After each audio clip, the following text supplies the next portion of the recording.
শুধুমাত্র কাঁচা আলু দিয়ে যে এমন সুন্দর জলখাবার তৈরি করা যায়, না দেখলে কিন্তু বিশ্বাসই হবে না। সন্ধ্যাবেলার চায়ের আসরে শুধুমাত্র কাঁচা আলু দিয়ে তৈরি এই জলখাবারটা থাকলে কিন্তু একদম চায়ের আসরটা জমে যাবে। দেখুন কতটা মুচমুচে। নমস্কার বন্ধুরা, আমি মৌসুমি। আমার রান্নাঘর ছোট বৌমার কিচেনে আপনাদের সবাইকে অনেক অনেক স্বাগত। বৃষ্টির দিনে সন্ধ্যাবেলায় চায়ের সঙ্গে একটু মুখরোচক কিছু খেতে কিন্তু আমরা প্রায় প্রত্যেকেই ভালোবাসি। আমি আজকে মাত্র 3টে আলু দিয়ে 5 মিনিটে তৈরি করা যাবে এই রকম একটা খাস্তা মুচমুচে নাস্তা রেসিপি শেয়ার করব। তৈরি করে নেওয়া কিন্তু ভীষণ সহজ, আর খেতেও কিন্তু ভীষণ ভালো লাগে। ছোট থেকে বড় প্রত্যেকেই খুবই পছন্দ করবে। না টেনে ভিডিওটা শুরু থেকে শেষ পর্যন্ত দেখবেন, আশা করছি অনেক অনেক ভালো লাগবে। যে সকল বন্ধুরা এখনো পর্যন্ত আমার চ্যানেলটা সাবস্ক্রাইব করেননি, চ্যানেলটা সাবস্ক্রাইব করে আমার পাশে থাকার অনুরোধ রইল। তাহলে বন্ধুরা, এখন আমি জলখাবারটা তৈরি করা শুরু করব। নাস্তা রেসিপিটি তৈরি করার জন্য আমি এখানে 3টে কাঁচা আলু নিয়েছি, আর আলু 3টের খোসা আমি খুব ভালো করে ছাড়িয়ে নিয়েছি। এখানে আমি একটা বাটির ভেতরে কিছুটা জল নিয়ে নিয়েছি, আর নিয়ে নিয়েছি একটা গ্রেটার। আমি এখানে কিন্তু একদম পাতলা করে কাটা যাবে সেই গ্রেটারটাই নিয়েছি। যদি আপনাদের কাছে এটা না থাকে, মিডিয়াম গ্রেটারটা থাকলে সেটা নিয়ে নেবেন। এবার কাঁচা আলুগুলোকে আমি এভাবে একটু গ্রেট করে নেব।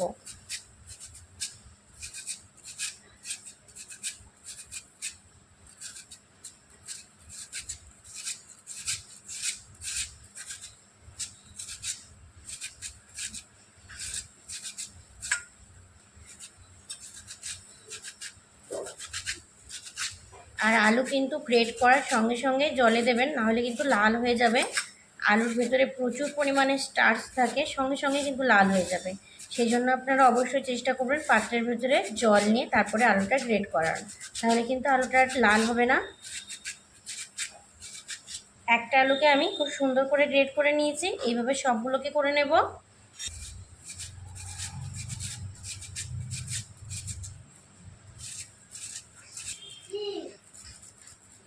তিনটে আলুকে আমি খুব সুন্দর করে এখানে গ্রেট করে নিয়েছি। এবার জল পাল্টে পাল্টে গ্রেট করে নিয়ে আলুগুলো আমি খুব সুন্দর করে ধুয়ে নেব। আলুগুলো খুব ভালো করে ধুয়ে নিতে হবে, যেন আলুর ভেতরে কোনো রকম স্টার্চ না থাকে। স্টার্চ থাকলে কিন্তু নাস্তাগুলো মুচমুচে তৈরি হবে না। সেই জন্য কিন্তু আলুগুলো খুব ভালো করে জল পাল্টে পাল্টে ধুয়ে নিতে হবে।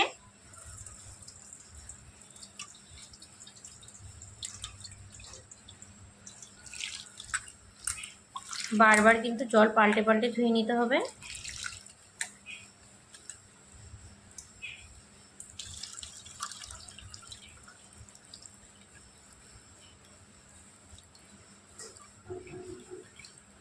তিন থেকে চারবার আমি জল পাল্টে পাল্টে ধুয়ে নিয়েছি। এবার এইখান থেকে এইভাবে একটু জলটা চেপে চেপে নিয়ে নেব। যতটা পারা যায় জলটা কিন্তু ঝরিয়ে নিতে হবে। দেখুন এর ভেতরে কিন্তু আর কোনো জল নেই। এবার আলাদা একটা পাত্রের ভেতরে আমি নিয়ে নিচ্ছি। এইভাবে চাপ দিলে কিন্তু অনেকটাই জল বেরিয়ে যায়। দেখুন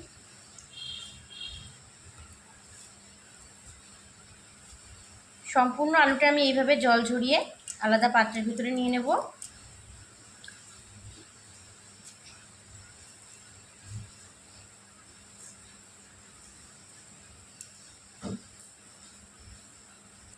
সম্পূর্ণ গ্রেট করে নেওয়া আলুটা আমি জল ঝরিয়ে আলাদা পাত্রের ভেতরে নিয়ে নিয়েছি। আর এখন দেখুন আলুর ভেতরে কিন্তু একদমই জল নেই।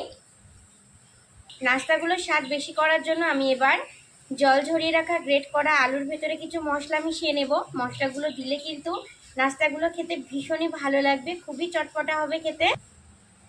দিয়ে দিচ্ছি স্বাদ মতো লবণ, হাফ চামচ দিয়ে দিচ্ছি গোলমরিচের গুঁড়ো, হাফ চামচ দিয়ে দিচ্ছি লঙ্কার গুঁড়ো, হাফ চামচ দিয়ে দিচ্ছি চাট মশলা, হাফ চামচ দিয়ে দিচ্ছি কালো জিরে,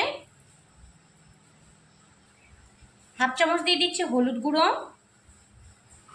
আর বাইন্ডিংয়ের জন্য দিয়ে দিচ্ছি 4 টেবিল চামচ পরিমাণে কর্নফ্লাওয়ার। আপনারা চাইলে এখানে অ্যারারুটও ব্যবহার করতে পারেন, আবার ময়দাও ব্যবহার করতে পারেন, তবে বেসন কিন্তু ব্যবহার করা যাবে না।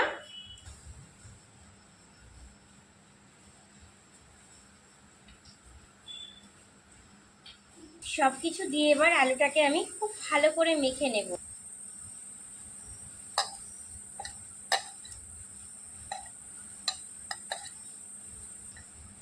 খুব ভালো করে কিন্তু মশলা দিয়ে আলুটাকে মেখে নিতে হবে, যেন প্রত্যেকটা আলুর গায়ে মশলাগুলো খুব সুন্দর করে লেগে যায়, তাহলেই কিন্তু নাস্তাগুলো খেতে খুবই ভালো লাগবে।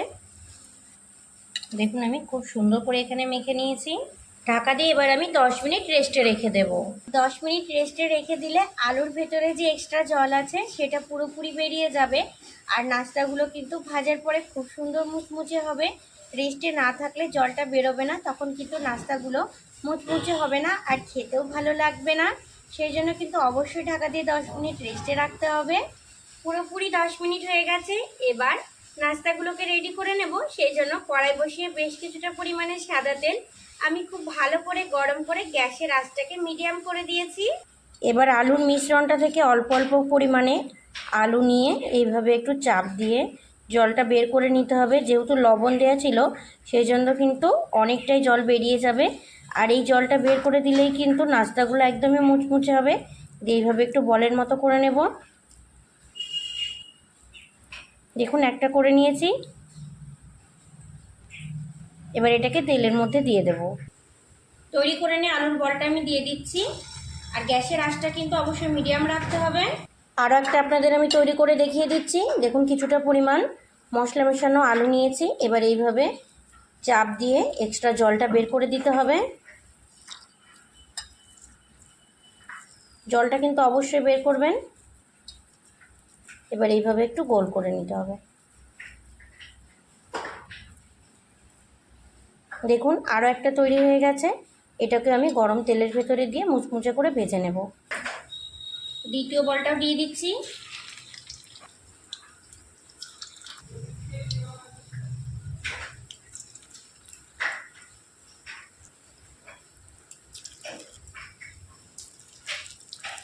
খুবই সহজ। কিছুটা পরিমাণ আলু এখান থেকে নিয়ে এইভাবে চাপ দিয়ে জলটাকে পুরো বের করে দিতে হবে, তাহলেই কিন্তু তৈরি হয়ে যাবে। দেখুন জলটা সম্পূর্ণ বেরিয়ে গেছে। এবার একটু এইভাবে গোল করে নিতে হবে। দেখুন সমস্ত আলুর বলগুলোকে আমি দিয়ে দিয়েছি। একটা পাশ একটু হয়ে আসা পর্যন্ত অপেক্ষা করব, নাহলে উল্টাতে গেলে কিন্তু ভেঙে যেতে পারে। একটা পাশ খুব সুন্দর করে হয়ে গেছে। এবার এগুলোকে আমি উল্টে দেব। দেখুন হয়ে যাওয়ার জন্যই কিন্তু এগুলো সহজেই উঠে এসেছে, নাহলে কিন্তু আটকে যাবে আর ভেঙে যাবে।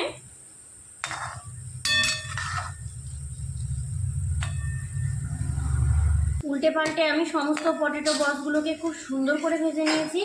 কতটা সুন্দর কালার এসেছে নিশ্চয়ই দেখে বুঝতে পারছেন।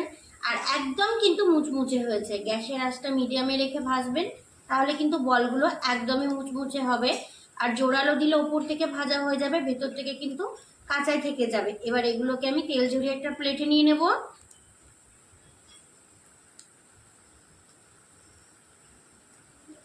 একটা প্লেটের ভিতরে আমি সব জলখাবারগুলোকে নিয়ে নিয়েছি। আর কতটা সুন্দর তৈরি হয়েছে দেখুন, আওয়াজে বুঝতে পারবেন। জলখাবারগুলো কতটা সুন্দর দেখতে হয়েছে দেখুন, আর কালারটাও কতটা দারুণ এসেছে। দেখুন কতটা মুচমুচে। আরও একটা ভেঙে দেখিয়ে দিচ্ছি। দেখুন কতটা মুচমুচে। আমার আজকে আলু দিয়ে মাত্র 5 মিনিটে তৈরি এই রাস্তা রেসিপির ভিডিওটা ভালো লেগে থাকলে অবশ্যই ছোট্ট একটা কমেন্টে জানাবেন। ভালো থাকবেন আপনারা সবাই, সুস্থ থাকবেন। আজ এই পর্যন্তই। টাটা।